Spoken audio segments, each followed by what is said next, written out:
Magandang araw, bayan! Ito ang Balitang Bayan. Hatid sa inyo ang mahahalagang kaganapan sa ating kasaysayan at ang kanilang epekto sa ating bansa ngayon.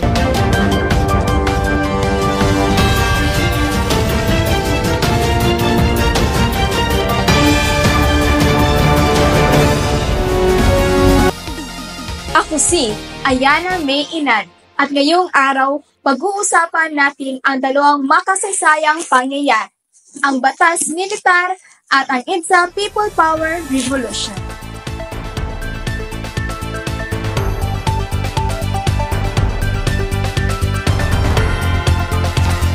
Ang mga pangyayaring ito ay may malalim na epekto sa ating demokrasya at pamamahala.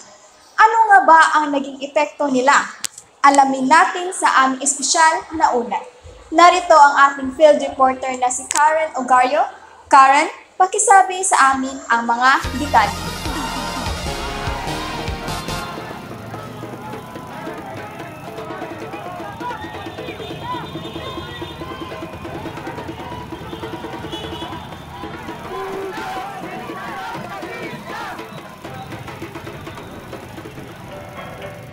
Maraming salamat, Ayana May.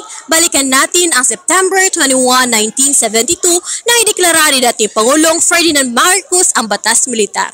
Ang dahilan, may banta raw ang komunismo at rebelyon.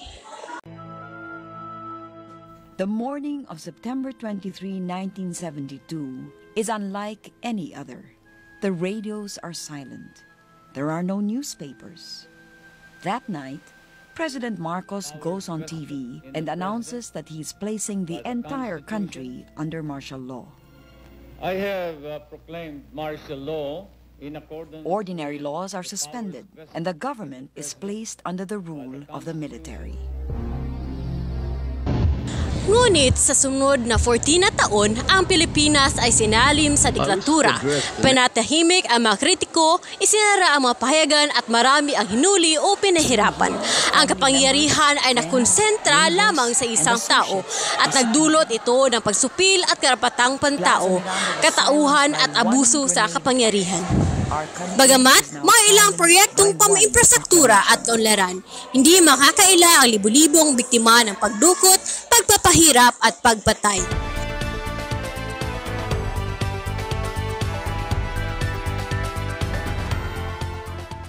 Pakinggan natin ang panayam ng isang dalubhasa. Ang batas militar ay nagpakita na panganib ng labis na kapangyarihan sa isang tao. Napahina nito ang demokrasya, ngunit ito rin ang nagtulak sa mga Pilipino upang lumaban.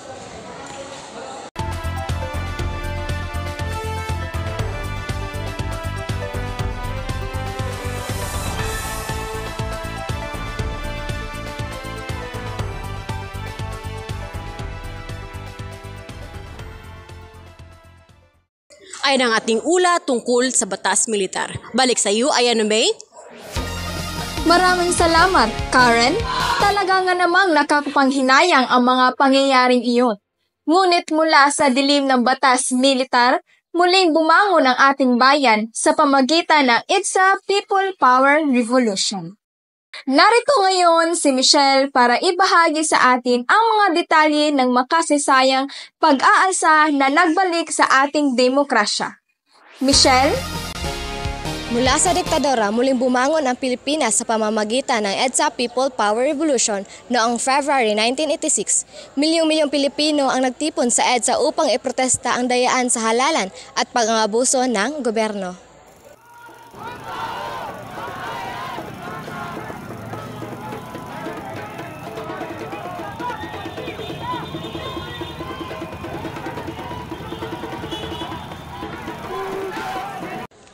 Ang mga tao, hindi armado, kundi may dalang dasal at paninindigan ay humarap sa mga tangke at sundalo. Sa huli, napilitan si Marcos na lisanin ang bansa at si Corazon Aquino na ang nagpanumbalik ng demokrasya. Pakinggan natin ang panayam ng isang dalubhasa. Ang EDSA Revolution ay napamala sa mundo ng kapangyarihan ng pagkakaisa ng mamamayan. Bagamat naibalik ang demokrasya, nanatiling hamon ang katiwalian at politikang dinastiya. Maraming salamat at iyon ang ating ulat tungkol sa EDSA People Power Revolution. Back to you, Ayana May. Maraming salamat, Mas Michelle, sa pagbabalik tanaw sa mga makasaysayang sandaling iyon. Ngunit habang nabanggit nga natin ang EDSA People Power, ay nagbalik ng demokrasya, ngunit patuloy na kinakaharap ng bansa ang mga hamon sa kasalukuyang pamamahala.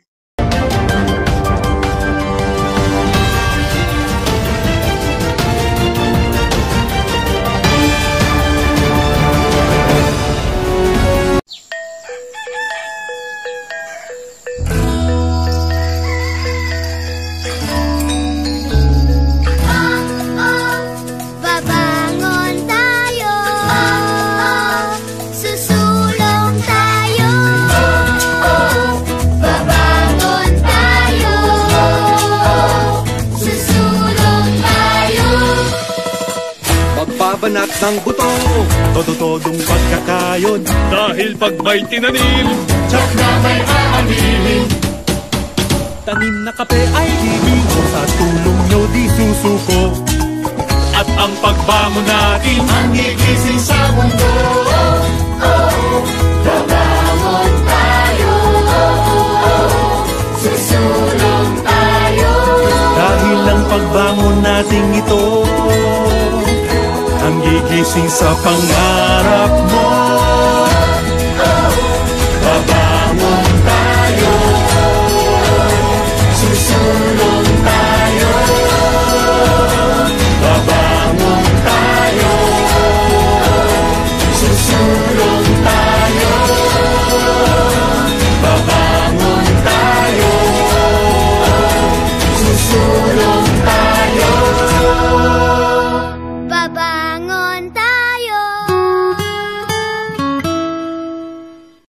Energize with Milo every day and do champ moves like James. Energize! Start your day the champion way. Be energy, energy gap. Be energy gap. Drink Milo every day. Milo every day. With your 3 balanced meals, beat energy gap. Drink Milo every day. Milo every day. Drink Milo every day and help beat energy gap like a champ.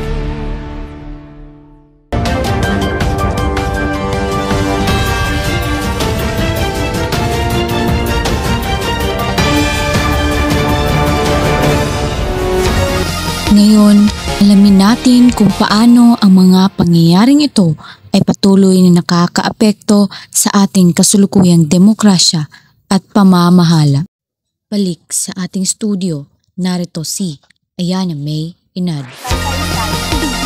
Ang aral ng batas, militar at EDSA ay patuloy na bumabalot sa ating bansa. Dahil dito, isinulat ang 1987's Constitution upang tiyakin na hindi na mauulit ang diktadura. Pinagtibay ang mga safeguards tulad ng mga check at balance, kalayaan ng pamamahayag at karapatang pantao.